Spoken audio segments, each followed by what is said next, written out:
tell you a story about one time when we were sparring and Seth got hit just a little bit too hard and got mad. So I hit him and he fell to the floor, so he decided he wanted to rush me and try to tackle my legs. Perfect.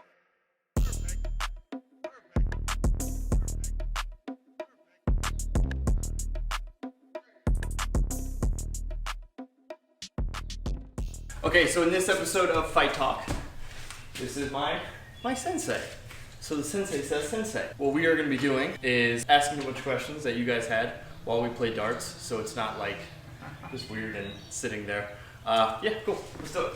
Okay, so question number one. What got you into martial arts? What got me into martial arts would have to be a friend of mine, actually. A friend who's got a karate school down in Florida, Nick Antonelli. He wanted to go into the police force and said he needed some kind of self-defense training. We were young, in our teens, so we're like, cool, let's sign up for that class, and that's how I got started. Was it karate? Taekwondo. Taekwondo. Okay, but it was pretty much the same thing back then. Yeah. Before it was like Taekwondo now, which is... Yeah, well, it wasn't like a competition Taekwondo type thing as much. You know, we did do competitions, but it wasn't emphasized as much. Did they have the ITF, WTF? No. Okay. So it was just, before it was safe space karate. Yeah, it was still kind of like that, though. Yeah. Alright, you go ahead, go first. Alright. Is that 5? 18. Yeah, it's 5. Yeah. Okay, so question number 2. What is your opinion on my social media? Oh wait, you gotta take yours. On Seth's social media. I guess it was pretty cool the way it started out because he wanted to kick a bunch of bottles and, you know, I had to show him a couple things first so he could get popular. Actually, the first one he actually made, I showed him how to do. Yeah, that's actually a funny story. I forgot about that. He is in the one I'm wearing a yellow shirt and I kick.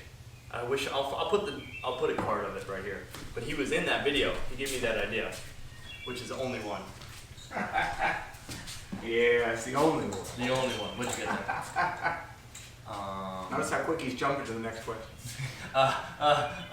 Wants to know, how do you introduce martial arts to your child? How do you get your kid into martial arts without freaking their mother out? Apparently is an issue. Well, pretty much the parent, the mother, which I've seen a lot of the moms that like to keep kids in the bubble pretty much. It's kind of like having a shy kid in karate. You have to kind of break them in real slow. So I guess it's the same way with the moms.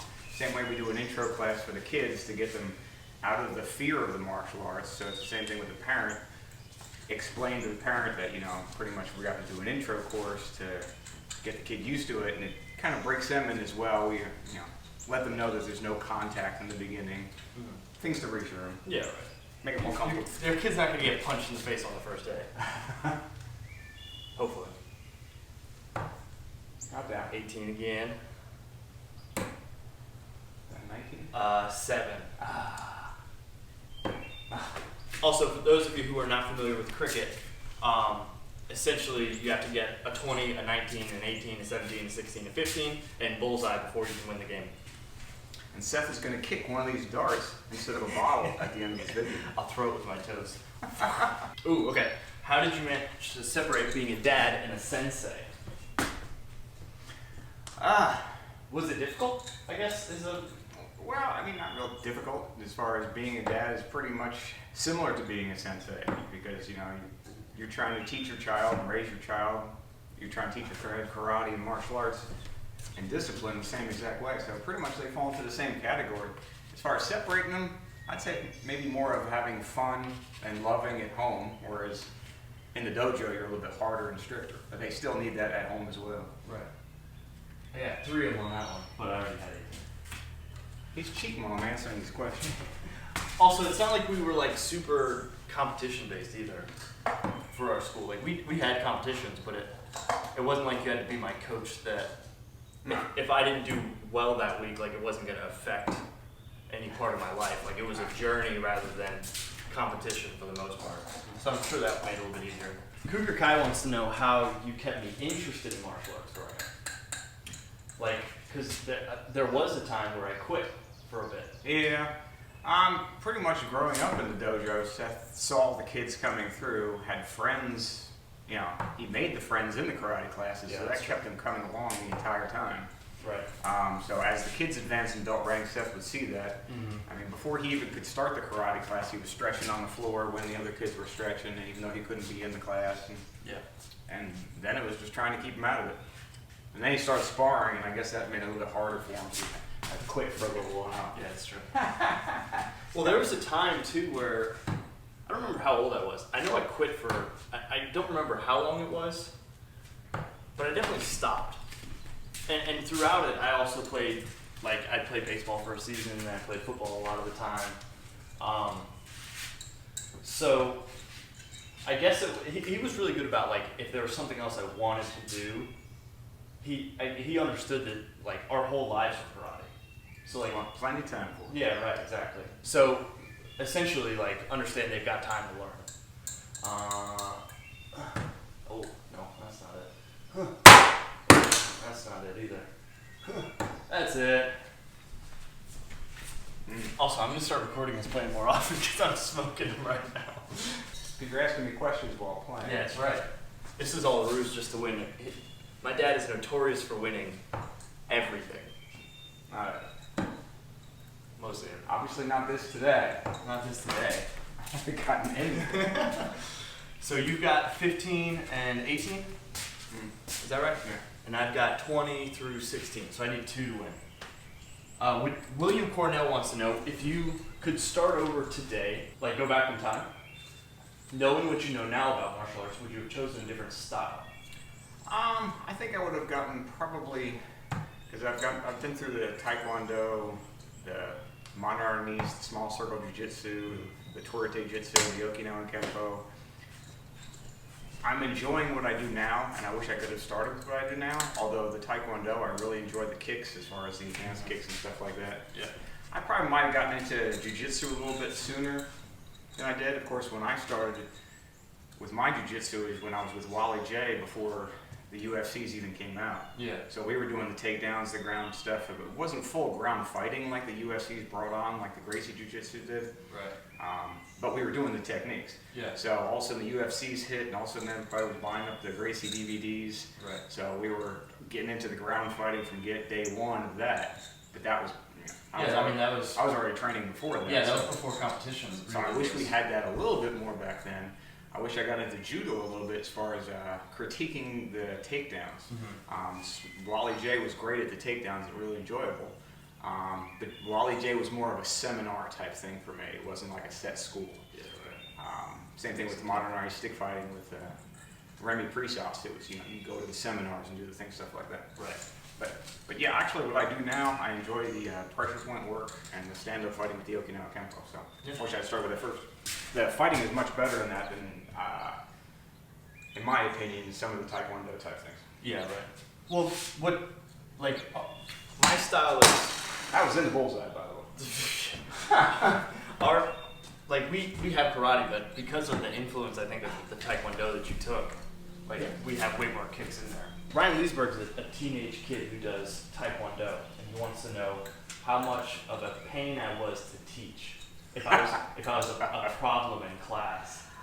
I've had to thump Seth several times Yeah. because Seth would think he was better than he was, and he would challenge me, which I guess is okay. But it'll tell you a story about one time when we were sparring, and Seth got hit just a little bit too hard and got mad. So I hit him and he fell to the floor, so he decided he wanted to rush me and try to tackle my legs in sparring class. So of course you gotta give him a little bit of a lesson that you're not supposed to do that. That's not the proper way to spar with etiquette, and don't lose your temper because then your fighting just gets worse. So he learned that lesson real quick right there. But that is true. There's been many occasions that's been hard to teach. I will say that. But obviously you can tell in the videos he's very talented and getting better each time. Well, yeah. He's sparring could still go a little bit better, but we're getting there. And what's funny Same 18 every time. is that no matter who I spar with, There's 20. the rarity of people kicking me in the head is it's like very rare that you'll see me get kicked in the head, except for when I spar one person. What'd you get there? 20. Okay. I got 15 last time, by the way. I just need Bullseye to win. I got plenty. But yeah, so the one person who kicks me in the head frequently is in this garage shed, man shed with me right now. Oh, that's close. And I can send you plenty of little clips of that happening too. He just doesn't post those. That's not. So yeah, definitely 100%. I'd say 97% of the time that I've been kicked in the head, it's 5. There's 19. And 7. Well, actually, the next question. What a transition. Michael Williams wants to know if you can still beat me in sparring. They're ruthless.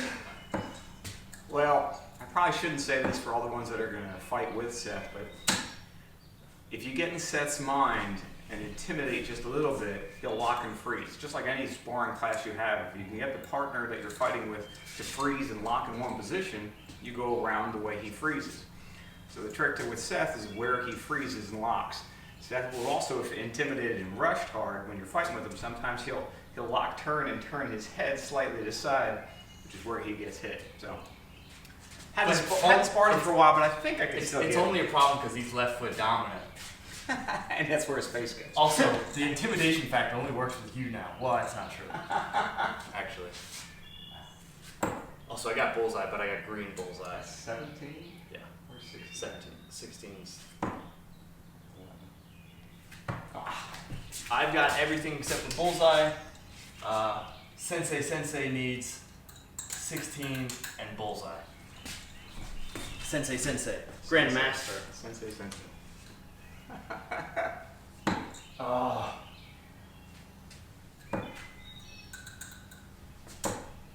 Going happen. My sister also took karate for a long time. She got to brown belt and then quit because I didn't want to fight them. Didn't want to spar. didn't want to spar with us for the black belt test. Because which is what you have to do for our belt ranking system. You have to spar like 6 black belts. Ty wanted to know. I guess we've never talked about this before. Who was better at karate, me or Tyler?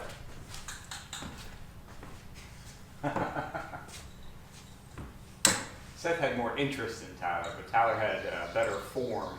Being a girl, had better form with her gymnastics training. Yeah, I would say I'm more interested in Tyler. More interested, not interesting. Who's your favorite child, just if we're going to talk about it? Seth. Tyler now has 15, 20, and 18. She needs everything else. And Dad is going ninja throwing star. Ah! You want to take the little feathers off? I don't know which hand I'm supposed to use. Oh yeah. Hey, there it is. The king, the winner of all things. Luck. Only took an hour. Yeah, right. The only reason I recorded this is because I wanted documentation of me beating my dad in something. He doesn't really lose in a lot of things. So this is a big moment for us, you know? This is something we've been waiting for a long time. If you like this, make sure you hit like and subscribe. And make sure you turn on the notifications. Do all the things that all the other YouTubers tell you how to do. Thank you for Sensei. The Sensei. Grandmaster Wayne Adams. My dad. For doing this. Thanks for asking the questions. I don't have anything else to say to you. You're dead to me. Subscribe or I'll kick you. Bah!